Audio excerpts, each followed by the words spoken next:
दोस्तों, भारत के पड़ोसी देश नेपाल ने फेसबुक, इंस्टाग्राम, व्हाट्सएप, यूट्यूब सहित 26 सोशल मीडिया ऐप्स को बंद कर दिया है और इसका असर नेपाल पर बहुत गंदा पड़ रहा है। नेपाल के लोग बहुत परेशान हो गए हैं इस फैसले की वजह से और इसी के साथ भारत में चर्चा हो रही है कि जीमेल को बंद कर दिया जाएगा। खान सर का एक वीडियो भी सोशल मीडिया पर वायरल हो रहा है जिसमें खान सर ये कहते हुए नजर आ रहे हैं कि अगर अमेरिका से रिश्ते खराब होंगे तो अमेरिका जीमेल बंद कर देगा, जिसकी वजह से यूपीआई करने में, व्हाट्सएप करने में और तमाम फोन इंस्टॉल करने में बहुत दिक्कत होगी। आज इस वीडियो में मैं इन सब बातों का पूरा विश्लेषण करूंगा। नेपाल के बारे में पूरी व्यवस्था बताऊंगा कि नेपाल में व्हाट्सएप, फेसबुक, इंस्टाग्राम, ट्विटर और यूट्यूब सहित 26 सोशल मीडिया ऐप्स को क्यों बंद कर दिया गया। क्या इसका असर भारत पर भी पड़ेगा? क्या भारत में भी कभी यूट्यूब बंद हो सकता है या फेसबुक बंद हो सकता है या इंस्टाग्राम बंद हो सकता है?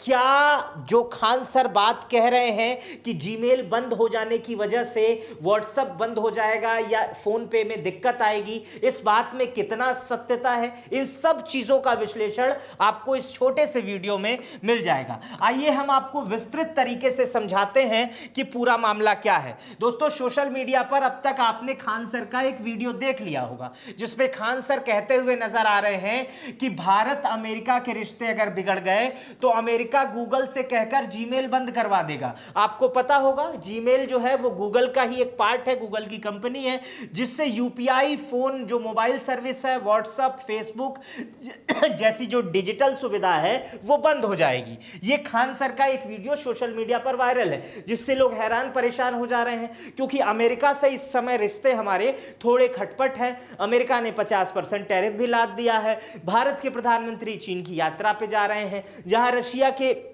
राष्ट्रपति, प्रधानमंत्री और चीन के राष्ट्रपति से उनकी मुलाकात हो रही है। इन सब के बीच में खान सर का यह वीडियो आ जाता है। अब खान सर जो बातें कर रहे हैं वो पूरी बातें पूर्ण रूप से सत्य नहीं है, ऐसा बिल्कुल नहीं हो सकता है। खान सर एक पढ़े लिखे व्यक्ति हैं, इस तरह की बातें करने से उन्हें बचना चाहिए क्योंकि खान सर की रीच बहुत बड़ी है, खान सर की बातें लोगों तक जाती हैं। अगर खान सर इस तरह की बातें करेंगे तो बाद में खान सर का मजाक भी उड़ सकता है। यह मजाक क्यों उड़ सकता है? क्योंकि खान सर का दावा था कि यूपीआई बंद हो जाएगा, लेकिन दोस्तों यूपीआई जीमेल का कोई लेना देना नहीं होता है। मैं आपको बता दूं जो भारतीय यूपीआई है वो एनपीसीआई द्वारा संचालित की जाती है जो पूर्णतः भारतीय है, भारतीय डेटा सेंटर पर आधारित होती है। इसका कोई संबंध गूगल या जीमेल से नहीं होता है। इसलिए अगर जीमेल बंद हो जाता है, अमेरिका जीमेल बंद भी कर देता है, तो भी भारत में यूपीआई, फोन पे, पेटीएम जैसे सारी सुविधाएं चलती रहेंगी। क्या आपको याद नहीं है कि ऑर्कुट और याहू का जमाना था इससे पहले? तो उससे पहले भी तो मेल टाइप की सुविधाएं थी। तो जीमेल बंद होने से कुछ भी नहीं असर पड़ेगा। आइए, खान सर कह रहे हैं कि मोबाइल में जीमेल जो है वो बहुत जरूरी है। कोई जरूरी नहीं है। इससे पहले भी स्मार्टफोन गूगल अकाउंट पर आधारित हो सकते हैं, लेकिन यह जरूरी नहीं है कि वो जीमेल पे ही हो। वो ऑर्कुट, याहू यानी अन्य सेवाएं जो ईमेल आईडी की हैं वो भी प्रोवाइडर बन सकती हैं। और अगर ये सब भी प्रोवाइडर हट जाएं तो बहुत जल्दी भारत अपना स्वदेशी ईमेल कर लेगा, जैसे चाइना में है, जैसे चाइना की स्थिति है, अन्य देशों में है, ईरान में है, अन्य कई ऐसे देश हैं जहां पर कई साइट्स बंद होती हैं लेकिन वो अपनी साइट्स तुरंत डेवलप कर देते हैं और उनकी जनता को प्रॉब्लम नहीं होता है। भारत की व्यवस्था इतनी कमजोर और इतनी हल्की नहीं है कि एक छोटा सा जीमेल बंद हो जाएगा और भारत में त्राहिमाम त्राहिमाम मच जाएगा। खान सर को यह बातें कहने से बचना चाहिए। व्हाट्सएप समेत अन्य ऐप जीमेल पर निर्भर ही नहीं करते हैं। व्हाट्सएप से कोई नाता नहीं होता है जीमेल का। आप जीमेल नहीं डालेंगे तो भी आपका व्हाट्सएप चलता रहेगा। इसके लिए केवल जो फोन नंबर की ओटीपी होती है वही पर्याप्त होती है। जब आप व्हाट्सएप इंस्टॉल करते हैं तो आपको ओटीपी ही आती है।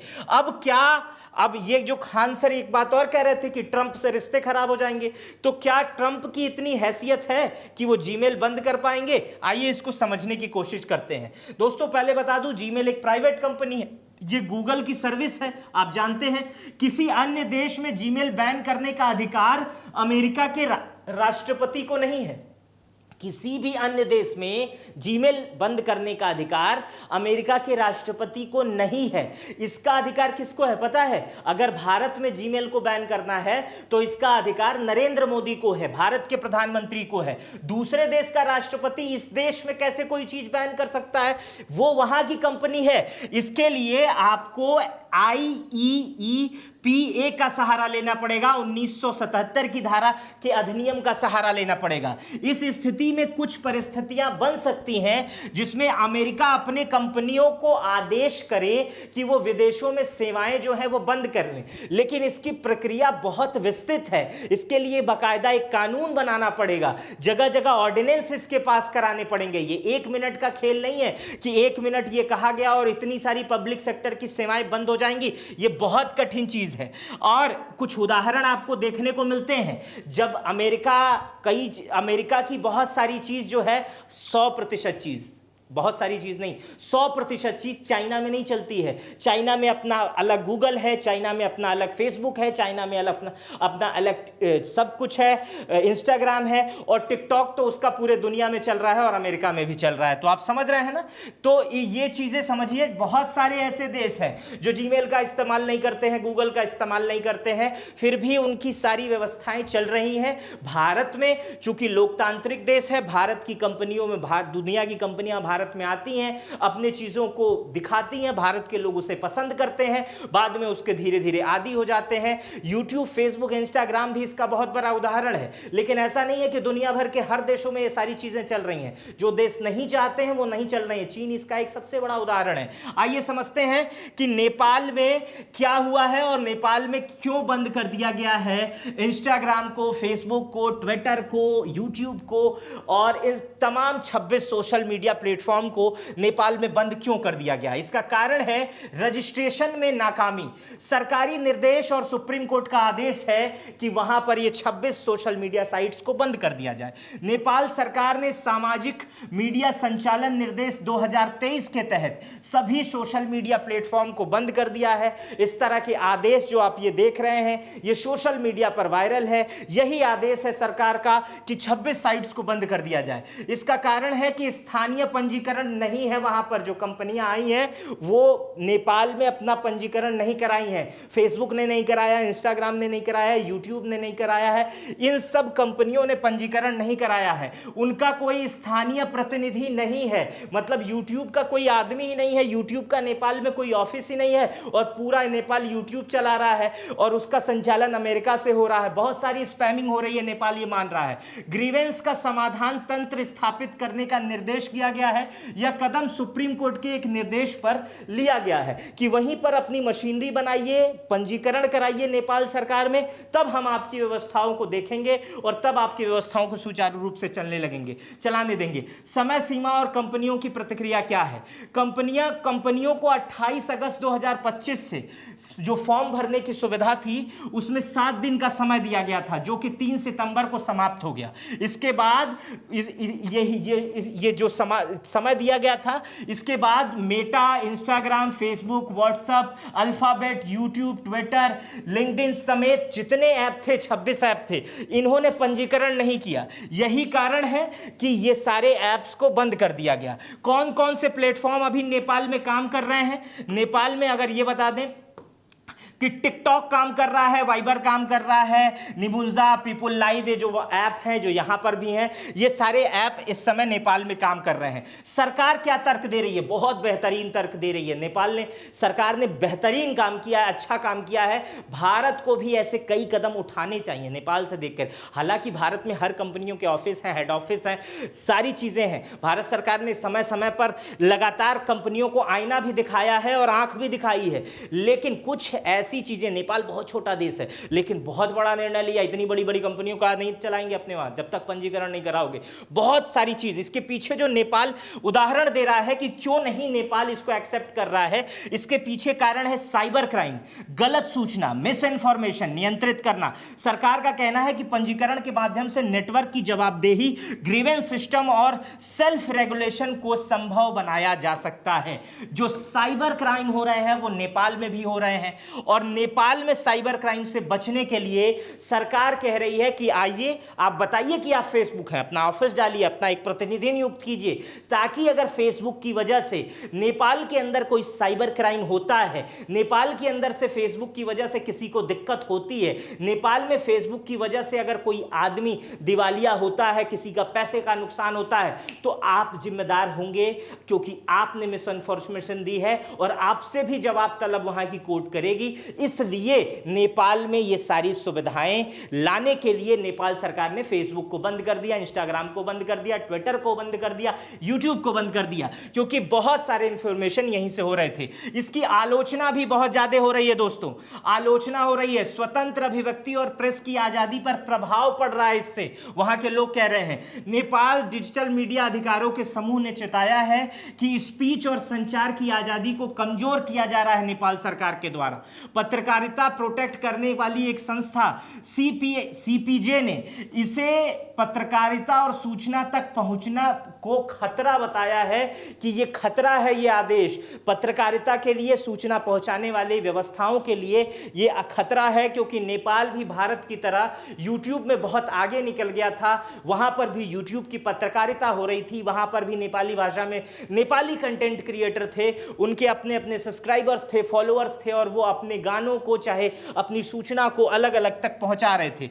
कुछ एक्टिविस्ट नेपाल के इसे चीन का दबाव मान रहे हैं कि नेपाल में चीन बगल में है, चूंकि नेपाल के कई नेपाली लोग चीन का बहुत समर्थन करते हैं कि चीनी नेपाली भाई भाई होते हैं और एक जैसे दिखते हैं, ऐसा वो कहते हैं कि हम जैसे एक जैसे हैं, उस तरह हमारा देश भी चीन को बहुत अनुसरण करता है। हालांकि मैं इस बातों से सहमत नहीं हूं, लेकिन कुछ लोग इस बात पर भी कह रहे हैं कि इसमें चीन का भी एक बहुत बड़ा हाथ है। चीन जैसे अपने वहां सोशल मीडिया के सारे ऐप्स बंद करा रखा है अमेरिकी या अन्य देशों के, उस तरह वो नेपाल पर भी यही चीज कह रहा है कि यही चीज करो और नहीं तो अपने वहां ये सारी चीजें लाओ। कुछ लोग हालांकि इसे कह रहे हैं, मैं इसे सरे से नकारता हूं, क्योंकि इस तरह की कोई खबरें अभी तक नहीं आई हैं कि चीन का भी इसमें हस्तक्षेप है, ये सिर्फ कहा सुनी बातें हैं। इसके अलावा आर्थिक और शैक्षणिक प्रभाव बहुत ज्यादा पड़ रहे हैं। नेपाल की एक बहुत बड़ी आबादी यूट्यूबर है, जो यूट्यूब से सीखती है या यूट्यूब पे कंटेंट बनाती है। बहुत बड़े फेसबुक इन्फ्लुएंसर हैं, इंस्टाग्राम इन्फ्लुएंसर है नेपाल पर, जिससे उनका पैसा कमाने से लेकर सीखने तक के क्षमता पर बहुत बड़ा असर पड़ने वाला है। तो यह है नेपाल की स्थिति, और अब मैं बताने वाला हूं कि कब ये सारी चीजें नेपाल में वापस आ सकती हैं, नेपाल में बैन कब हट सकता है, क्योंकि नेपाल के साथ बहुत सारे लोगों के रिश्ते हैं। नेपाल के करीब गोरखपुर का बॉर्डर लगता है, नौतनवा का बॉर्डर लगता है, सिद्धार्थनगर का बॉर्डर लगता है, बिहार का बॉर्डर लगता है। उनके अंदर रोटी बेटी का संबंध होता है। बहुत सारी ऐसी लड़कियां होती हैं जो नेपाल की होती हैं, भारत में ब्याही जाती हैं। बहुत सारे ऐसे लोग होते हैं जो बाहर भारत के होते हैं, ब्याहे जाते हैं। नेपाल के बहुत सारे लोग भारत में आकर काम करते हैं, स्ट्रीट वेंडिंग का काम अक्सर आप देख लेंगे। बहुत सारे लोग नेपाल के भारत में आके बिजनेस कर रहे हैं, उन पे बड़ा प्रभाव पड़ेगा। तो मैं उनके लिए बता रहा हूं ये बैन कब हटेगा, नेपाल कब हटा सकती है इस बैन को। कंपनियों को जब स्थानीय रजिस्ट्रेशन और प्रतिनिधि नियुक्त करना होगा, और जब नियुक्त कर देंगी तो सरकार कह रही है तब इस मामले पर हम काम करेंगे, उन्हें हटाएंगे। स्थानीय कानून का पालन करना होगा, जैसे Meta, Facebook, WhatsApp, YouTube, alphabet, Twitter, LinkedIn जैसी जो कंपनियां हैं, अगर नेपाल की सभी शर्तों को मान जाती हैं तो यह कहेगा। सुप्रीम कोर्ट और संसद की समीक्षा के बाद यह आदेश हुआ है, और यह आदेश सुप्रीम कोर्ट और संसद की समीक्षा के बाद वापस भी लिया जाएगा। जनता और उद्योग का दबाव, जब जनता का दबाव पड़ेगा, लगातार जनता कहने लगेगी, बाहर मार्च निकालने लगेगी कि इसको खोलना चाहिए, तो भी यह हो सकता है कि इस पर चीजें पड़े। अंतरराष्ट्रीय दबाव, चूंकि फेसबुक, मेटा, गूगल, यूट्यूब ये बड़ी कंपनियां हैं, अंतरराष्ट्रीय कंपनियां हैं, इसलिए एक अंतरराष्ट्रीय व्यापार का दबाव भी नेपाल पर बनाया जाता है। यह अस्थायी बनाम स्थायी की लड़ाई है। अभी चूंकि अस्थायी रूप से बंद किया गया है, स्थायी नहीं। नेपाल सरकार बार बार कह रही है अपने कागज लाके जमा कर दो, हम खोल देंगे, तो यह अस्थायी है। ये 1 हफ्ते के अंदर, 2 हफ्ते के अंदर, महीने भर के अंदर, या 2 दिन के अंदर, या अगले घंटे भी ये खुल सकता है। जब को कंपनी ये दावा ये कह देगी, उसके प्रतिनिधि आके कह देंगे कि भैया हम आपके वहां आए हैं और हमें जो है चीजों को बेहतर से शुरू करना है, और हम ये सारे कागज आपके वहां जमा कर रहे हैं। तो ये बैन हटाया जा सकता है। तो नेपाल की स्थिति मैंने आपको बता दी। खान सर पे जो प्रतिक्रिया थी, खान सर पे जो प्रतिक्रिया आ रही थी वीडियो पर जो उन्होंने किया था, जिसमें जीमेल बंद होने पर भारत की तमाम व्यवस्थाओं पर जो असर था, उसके बारे में भी मैंने विश्लेषण किया। ये वीडियो आपको कैसी लगी मुझे कमेंट बॉक्स में बताइएगा। अपनी राय कमेंट बॉक्स में जरूर दीजिएगा। अपना बेहद ख्याल रखिएगा। मेरा नाम मित्र प्रकाश है। बहुत बहुत धन्यवाद।